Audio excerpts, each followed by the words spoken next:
Hello, I'm Steve Suggs, the co-developer of the Recruit the Best system. My business partner, Lance Cooper, founded our company, Sales Managed Solutions. He and I have worked together to develop this best practice recruiting system. Yes, it's a recruiting system with some processes, some tools, and some skills.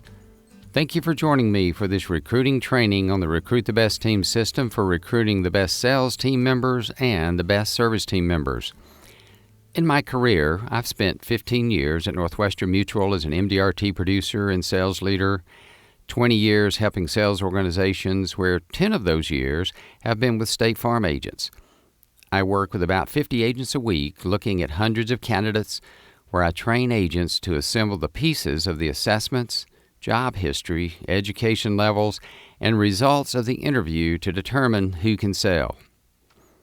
Curtis Gilbert, sales leader in West Palm Beach, Florida, conducted a study, and he discovered that it cost an agent $70,000 per year in training cost, lost sales, licensing expense, lost renewals, and low team morale, not to mention having to work longer hours. You're more stressed, and you spend less time with your friends and family when you don't have the right agent team members in place. The Recruit the Best system answers these questions. What do I look for to choose the best from the rest?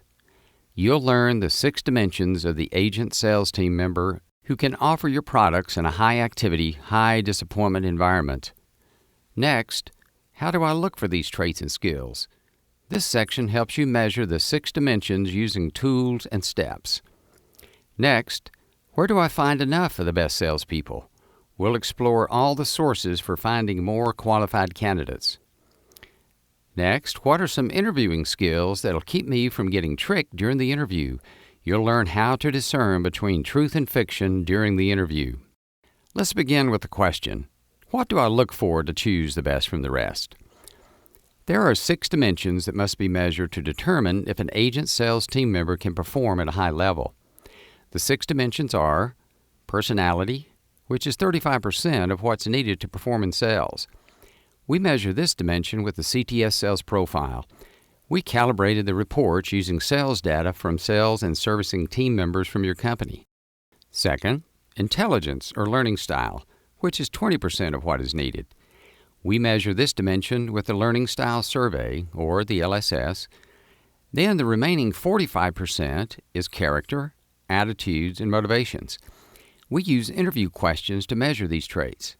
The first 5 dimensions predict the level at which a person will master the 6th dimension, sales skills. Let's take a quick look at the 6 dimensions in more detail, beginning with personality. Choosing a job that's aligned with our natural personality tendencies helps us work with less stress. We're more productive, and we have a happier life. The job of recruiting salespeople should be viewed from this perspective. You have the power to hire people who are a natural fit for sales, and you have the opportunity to encourage others to work in a field that's more closely aligned with their natural abilities. Another reason to hire salespeople who have a personality for sales is they're simply much easier to coach. Since personality is mostly genetically hardwired, we use the science of personality profiling to help us measure a person's fit for sales. Behavioral scientists have unlocked the secrets to understanding a person's makeup in terms of personality. We've created, with the help of Dr. Larry Kraft, the CTS Sales Profile. Dr. Kraft has been helping sales managers make better hiring decisions for over 40 years and has administered millions of assessments. His validation process is proven and therefore trustable. There are no perfect salespeople. However, Dr. Kraft discovered that there are combinations of personality traits that most of the best salespeople have. The CTS provides recruiting and coaching reports for hiring salespeople and getting them quickly ramped up to high productivity. So what does the CTS measure? We learned that there are 2 important dimensions that impact the way salespeople manage their time that leads to hitting sales needs-based conversation goals every single day. Number 1, high energy with a sense of urgency for getting things done, and number 2, a resiliency to disappointment when prospects and customers do not take their advice. As humans, we avoid tasks that cause us pain. In sales, the pain comes from the stress caused by the sense of urgency to reach daily goals and from the stress caused by a disappointment. Our individual personality traits and our personality trait combinations determine how we react to this stress. Salespeople who have the hardwired traits in perfect combination have less stress in these two areas. Therefore, they're more likely to manage their time more effectively and bounce back from disappointment more quickly. The CTS Sales Profile has been calibrated to help us measure the right personality trait combinations of salespeople who work with less stress so that they reach their goals on a more regular basis. The other dimensions of intelligence, attitudes, motivations, character, and sales skills also contribute to the energy to hit quotation and sales goals and to manage disappointment. In this section, we focus on how much personality traits contribute to this important energy level. With the CTS Sales Profile, we measure 7 hardwired traits and 2 environmental traits. The first trait is deadline motivation. This is the candidate's deadline motivation to achieve quick results. High scorers are more like racehorses who work with a sense of urgency to get a lot of work done in a short period of time. Low scorers have an easygoing pace without a sense of urgency. Low scorers will most likely struggle to have enough conversations and present enough offers each day. The ideal range for this scale is 87. This trait is the number 1 trait related to high results. Next is the recognition drive trait. This trait measures 2 desires. 1, a desire to spend time with people for the purpose of doing business. Secondly, a desire to compete to be at the top of the goals board. High scorers are socially outgoing and enjoy being the center of attention. They're motivated by their need for status and prestige.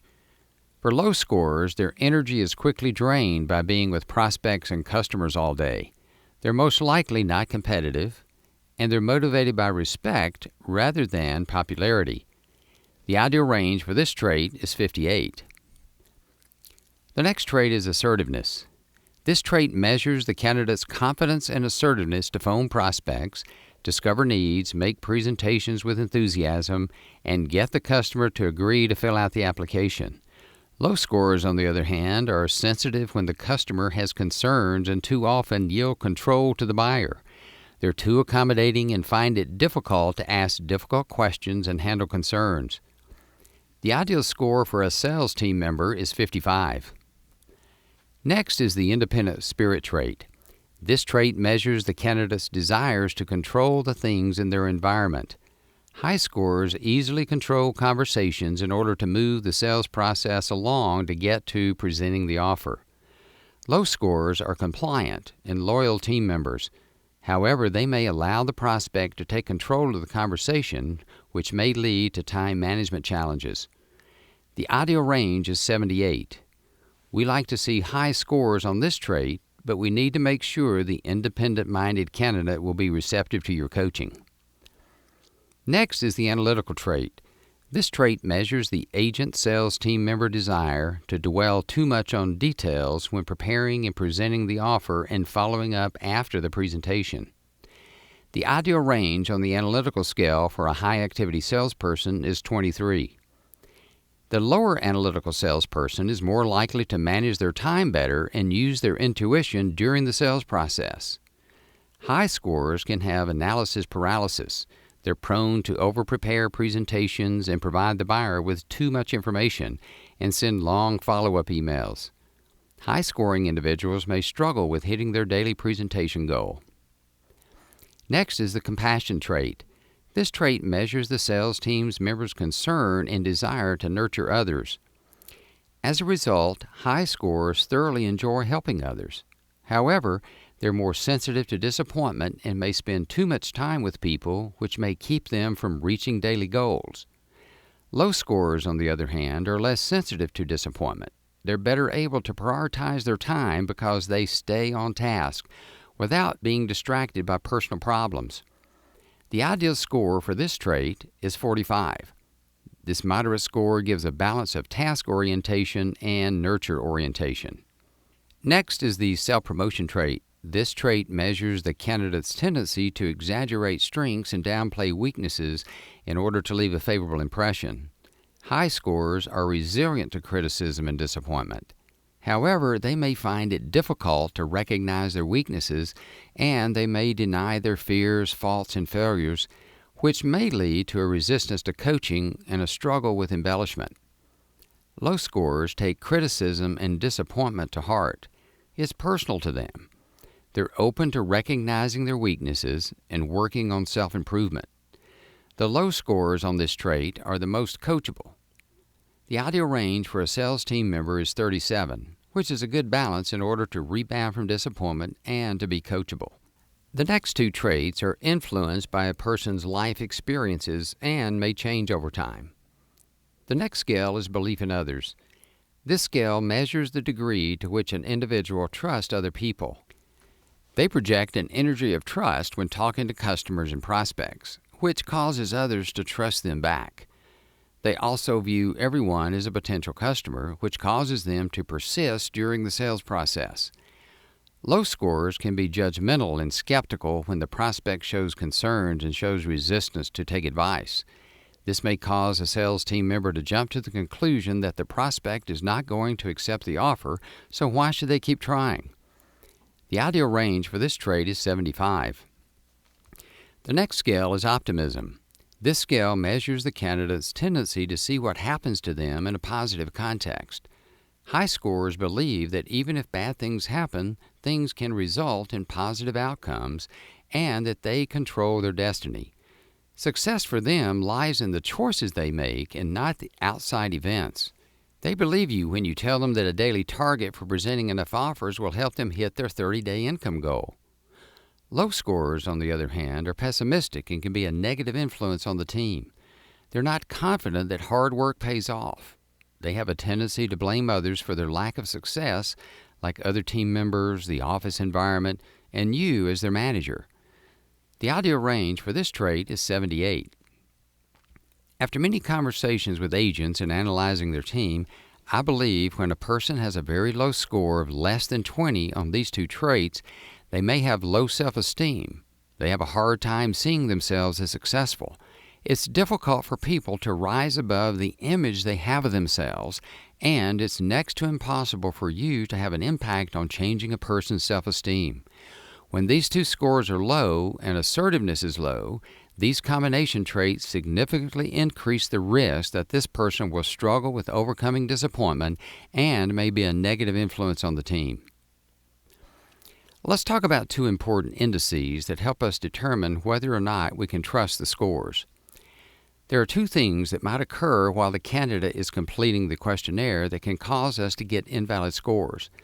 One is the candidate doesn't understand the questions. For example, if English is not their primary language, or if they are distracted while completing the questions or not giving the questions thoughtful consideration. In other words, they're apathetic about their results. Secondly, they're attempting to answer the questions in a way that leaves a favorable impression. In other words, they're trying to fake the questionnaire. We measure the validity of their scores using the Reliability Index and the Response Distortion Index.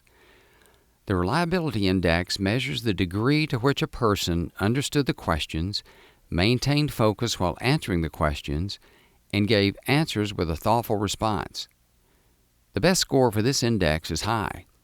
If the candidate randomly checks answers without giving thought to the response or does not understand the questions, the Reliability Index will show a score of moderate or a low.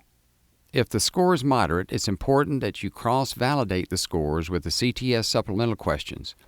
If the score is low, don't use the results because the scores on the traits can't be trusted. The Response Distortion Index measures the individual's tendency to intentionally or unintentionally answer the questions in a way to exaggerate strengths and downplay weaknesses in order to leave a more favorable impression. The questionnaire has built-in tripwires that'll catch these individuals attempting to fake the questionnaire. The ideal score is low. If it's moderate, cross-validate the scores using the CTS supplemental questions, and if it's high, don't use the results because the scores can't be trusted. Let's now take a look at the 9 traits using the Sales Profile report. This report has been benchmarked for a sales team member. This is a sales team member who's focused on reaching a 30-day income goal by having a certain level of daily opportunities to meet customers' needs. The report can be used when hiring sales team members and agent aspirant team members. The ideal range for each trait is recorded in green. The ideal score on each trait is the middle of the green. The candidate score is noted by the white dots. The overall CTS Sales Profile score is derived by comparing the candidate score to the ideal green range on each of the 9 traits. This particular salesperson scores high, 95, with less than 2 coaching hours per month. As you can see, the candidate score is in the green area on most all of the traits. Let's take a quick look at the service team member profile report. This report was created to measure the personality trait combinations for a team member who is service only. It does not measure the service team member's ability to transition to a needs discovery conversation. Use this report for those team members who are service only team members.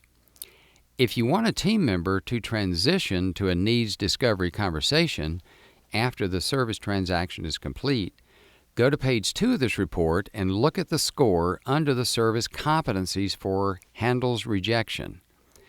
This score needs to be above 40 if you want the candidate to transition and pass to a sales team member.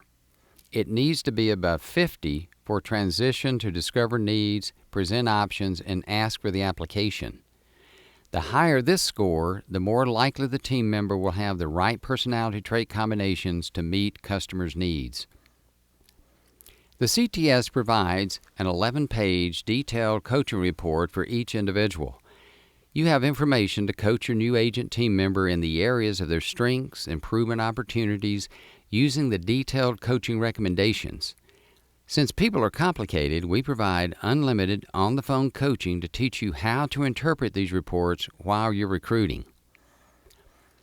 The next dimension we measure is intelligence, or a person's learning style. Here you see the LSS report. The LSS is a 35-question, untimed math, verbal, and reasoning test. We gave the LSS to 4,200 licensed financial services reps. The ideal score for State Farm is 25 correct out of 35 possible, with an average of less than 60 seconds per question. The LSS, along with job history, education performance metrics, is a great predictor of how easily a person will pass licensing and learn all the details of the job. The next dimension we measure is character, using interview questions that we've created in the Field Manual for Sales. The 4 character traits are honesty. People are honest with themselves and others. This is a commitment to living with the consequences of the truth at all times. It's a willingness to record all information honestly on applications. The next character trait is work ethic. This is a demonstrated history of setting goals, developing a plan to reach the goals, and then executing the plan on time and at the goal level. The next character trait is concern for others. This is a service attitude with humility. One believes if I help enough other people get what they want, then I'll get what I want. The 4th character trait is accepts responsibility for the outcomes of their actions. This is a major part of a person's receptivity to coaching. It's simply a belief, if it is to be, it's up to me. And when things go wrong, I admit my mistakes rather than blame others. People who don't accept personal responsibility for their actions will blame the company, their manager, the economy, their team, and other things in their environment for their lack of success. They're unwilling to look in the mirror and self-analyze. Instead, they look out the window for someone else to blame for their lack of success. We measure these character traits first because character is difficult to coach. Candidates must bring high levels of these character traits to the table. Otherwise, they'll be disruptive to the team and cause you to spend unnecessary time attempting to coach basic things like getting to work on time, recording honest information on applications, having a service mentality, and being receptive to your coaching. A top agent told me once that he started enjoying his career more when he started hiring character first. Here are some sample questions. Who had the greatest influence on you when growing up? Well, a person might say, "My father." We then ask, "What did your father teach you about work ethic, concern for others, or honesty?" Their strength of their story about life lessons they learned will give you a sense at whether or not they have been exposed to the teaching necessary to build character. After we measure character, we then measure attitudes. Almost any psychologist will tell you that our self-image determines our behavior. They'll also tell us that honest people have a hard time performing job duties that are not aligned with their values. So based on these two psychological facts, there are two critical attitudes of the best salespeople. The first is the candidate's attitude toward other salespeople. The other is a candidate's attitude toward using your products and services to meet the needs of your prospects and customers. The products they own and the process they use to purchase them will reveal their image of salespeople and their attitude toward your products and industry. See, honest team members struggle to meet the needs of customers and prospects if they themselves do not have their personal insurance and financial services needs up to date. Do the candidates see salespeople as generally worthy of respect, helpful, and deserving of success? What are the things in the candidates' lives that cause them to have a positive or negative view of salespeople?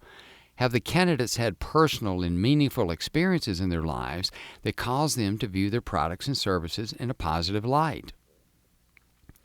A person's buying habits will tell you the image that they have of salespeople.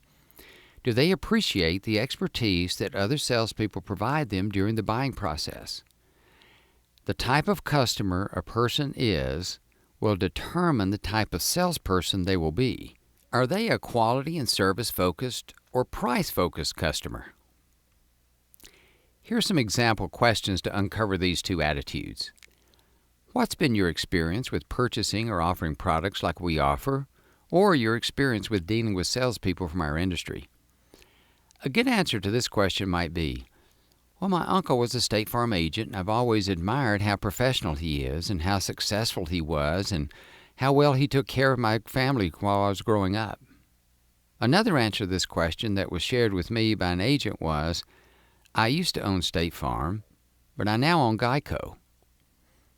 Another question might be, if after a needs-based discovery conversation, and you agree that your needs can be met with the products offered by State Farm, are you personally ready to move all of your insurance products to State Farm?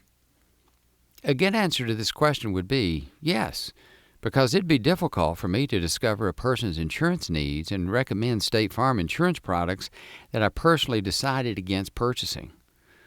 I wouldn't feel that I was being honest with the customer. To be an effective insurance advisor, I must always be willing to take my own advice. An agent reported to me that a candidate said to her in the interview, "We recently moved all of our insurance to USAA. My husband and father are veterans, and we love that company." He was interviewing to become a sales team member with State Farm, and it had not occurred to him that his passion was actually for another company. You'll be amazed at the revealing answers that you'll hear when you ask the right questions. Much of this information is based on hundreds of conversations I've had with agents regarding low-performing team members and a study conducted by LIMRA. They're the Life Insurance Research and Marketing Association. And back in the 1970s, they found that successful agents typically sell each month in life insurance premium at the same level at which they personally spend each year. For example, if an agent spends $12,000 in yearly personal premium, they're likely to place in force $12,000 of monthly premium each month. The next dimension we measure is motivations. Today, many people are motivated by free time and pleasure. We have found that top salespeople are motivated by either money and/or competition. Living and providing at the highest level of income for the job. In other words, they want or need the maximum amount of money the job is capable of paying. Selling is just too hard, and the stress is just too great without this insatiable desire to set and reach high income goals. If your candidate can live on the base, they most likely will not work hard enough to make the maximum amount of commission you're willing to pay them. Now, living a certain lifestyle may not be what motivates them. If it's not, then they must be competitive. This is a strong desire to be the best a person can be at everything they do. Winning is the only option. Competitive people want to be great at everything they do, and there's evidence in their lives. They desire excellence even in things like their hobbies, volunteer work, sports, schools, and other things that they undertake. They also need the character, skills, and personality traits to move forward, so make sure you're hiring a doer and not a dreamer. Here are some sample interview questions. What are some current and long-term needs that would be satisfied if you do this job well? Do they speak with passion about their financial goals and plans on reaching their goals? Or do they have an attitude of, I just want to get by. I just want to be comfortable? Which compensation structure do you desire? One with a lower base where you can earn more if you sell more, or one with a higher base where your overall pay is more predictable? Are they seeking safety and security, or are they looking for an opportunity and willing to take the personal responsibility to earn by performing at a high level? The sixth dimension we measure is sales skills. The first 5 dimensions will determine if they will master all the sales skills of finding prospects, discovering needs, making effective presentations, handling concerns, making the offer, and getting the application. We're not looking for candidates who necessarily have sales experience, but who have sales success potential. Now that you know what to look for, how do we look for these traits and skills in each candidate? Follow these steps in the system so that you can easily compare each candidate against the perfect candidate profile. If a candidate passes each step, you just simply move to the next step. Many agents will admit to me that they made the worst hires when, out of desperation, they skipped these steps. Step 1. Administer the CTS and LSS profiles. Step 2. Conduct a brief telephone interview in order to measure the phone communication skills and the other initial information about the candidate. Step 3. Send them the email questionnaire to test their writing skills. Step 4. Schedule the in-person interview and give the candidate homework to research your company and your agency. And then in Step 5, conduct the in-person interview using the initial interview questionnaire found in the field manual for sales. Step 6. Check references. To get references who will actually take your phone call and answer your questions, require the candidate to call the references and verify they'll take your call and answer your questions prior to giving you the contact information. You'll be surprised at how many more helpful reference check conversations you'll have by using this technique. Step 7. Many agents conduct a variety of steps which may include some or all of the following steps: a second in-depth interview, interviews with team members, on-the-job interview where you test the candidate's computer skills, making phone calls, and role-playing various job duties. The final step is to fill out the matching score sheet in order to score the candidate on all the best competencies in the Recruit the Best system. The number one challenge among agents today is finding enough high-quality candidates. The Recruit the Best system contains information regarding sourcing for candidates among multiple sources. It's important to find candidates by developing job postings that attract the best candidates for online job boards, sourcing on LinkedIn, Facebook, among your customers, and in the community. Because of the limited time of this training, please enjoy the free video at the link on this slide on how to find candidates among your customers and in the community. If you'd like the free report on finding candidates on LinkedIn, please email me at suggs@salesmanage.com. As an agent who will be recruiting throughout your entire career, it's important to master the art of interviewing. I hear many agents say, I really like them in the interview. And then when I ask the agent what interview questions did you use, the answer is often related to using questions that sound good, but are not related to the traits and competencies for selling with your company. This type of unstructured interviewing will not give you the information that you need that's specifically related to the job competencies and skills. It'll also not create the stress the candidate will experience while in the sales position. So therefore, You don't really see the positive or negative behaviors related to the job. So the first step in conducting an effective interview is to have the right questionnaires with questions that have been customized to the position. The Recruit the Best system has all the questionnaires you need to understand the candidate's strengths and challenges. Here are some more secrets to great interviews. You like people, and you feel that you would enjoy working with them, so you hire them. Several months down the road, production is low and the new team member is not meeting sales goals. Then the enjoyment of working with the new team member has faded and is replaced with stressful conversations around areas of low productivity. So what went wrong? What caused you to like candidates and not see their weaknesses during the interview? How can you avoid getting tricked during the interview? Great interviewing skills not only allows us to discern the truth about candidates, but also helps us to attract the best candidates and to repel the weak candidates. Great interviewing skills begins with learning to keep our emotions under control during the interview. See, emotion is critical in making good decisions. However, too much emotion clouds our logic, so we need this critical balance between logic and emotion. There are three things that can cause us to like candidates for all the wrong reasons. The first thing is talking too much about ourselves and too much about the career. When we talk about ourselves, we naturally like the other person who's listening. I saw this play out recently at a dinner party my wife and I attended. We sat at a table with a very nice couple, and since my wife doesn't like to talk much and she hates it when I talk too much, I just decided to spend the time getting to know this lovely couple. I kept them talking about themselves by asking questions like, "Where are you from? What brought you to this area? How did you meet?" Questions like these kept them talking about themselves for a good 20 minutes, and then eventually the gentleman looked at us both and said, "The two of you are one of the nicest couples we've ever met." I was initially puzzled as to why he thought we were so nice since he didn't know anything about us. And it finally occurred to me that he liked us because we allowed him to talk about himself for the last 20 minutes. The more you talk about how wonderful the career is, how wonderful your office is, and the more you sell the candidate on taking the job, the more you'll like the candidate. You're so excited about the great opportunity, and you're a great salesperson. So it's easy for you to get the candidate excited. Then you interpret their excitement as their ability to do the job.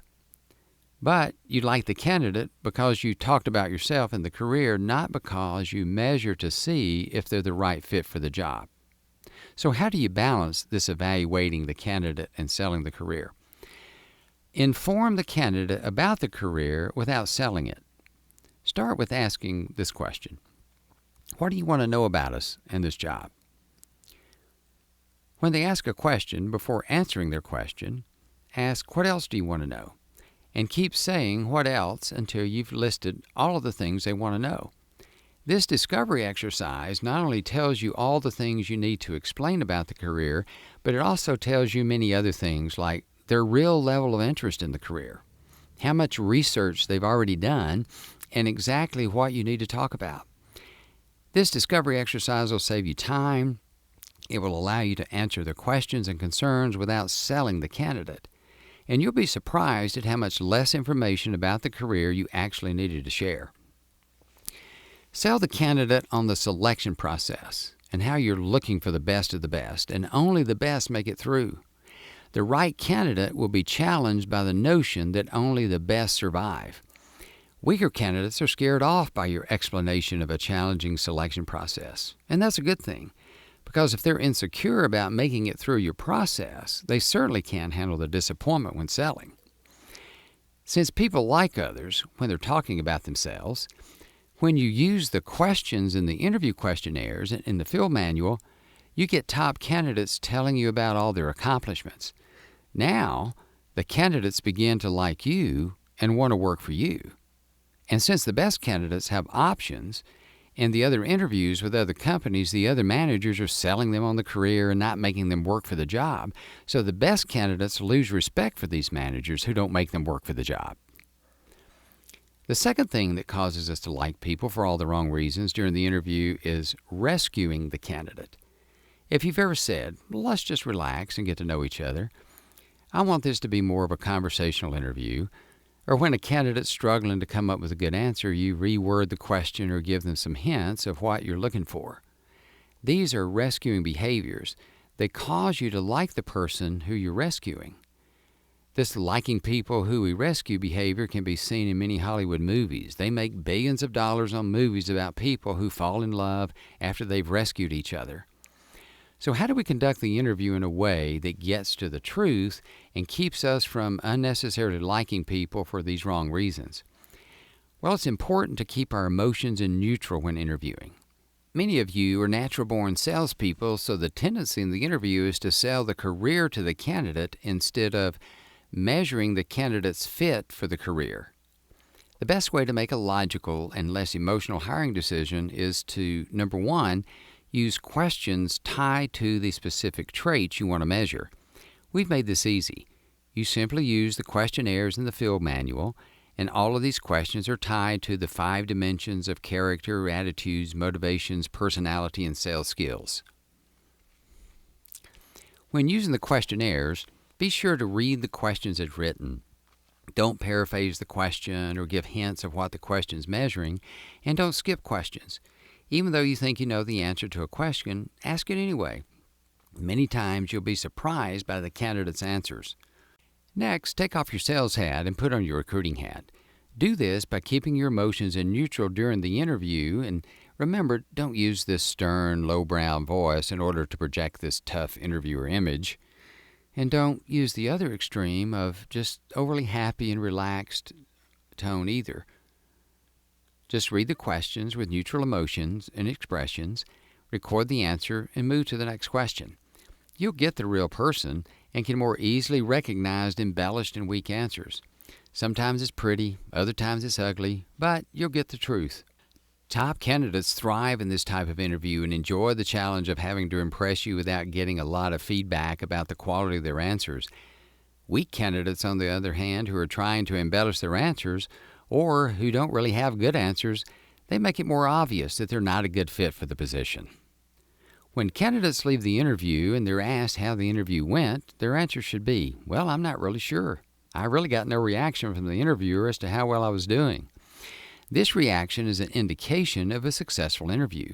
You get the raw, non-embellished information you need to make a hiring decision when you keep your emotions hidden during the interview. This completes this information on the Recruit the Best system. You've learned some information about human behavior so that you know what to look for during the selection process. You've learned about a system with steps to follow and tools to help you get to the truth and evaluate each candidate. You have information about where to go to find the best candidates online and in the cracks and crevices of your community. Since you now know what it cost you when you like people for all the wrong reasons, you can now conduct an interview that'll help you get to the truth about whether or not a candidate can sell, or if a service person can transition to a needs-based discovery conversation. Visualize yourself building a team of high-performing sales and service team members. Your business will grow and thrive as you use this knowledge, follow the steps, and improve your skills. Life will be easier and you'll have a team to be proud of. Thank you for joining this brief overview of the Recruit the Best system. To learn more about how to get started, please go to salesmanage.com/recruitthebest. You can also schedule a phone call with me by using my calendar app at salesmanage.com/contact/Steve. Feel free to email me at ssuggs@salesmanage.com. It would be my pleasure to serve you.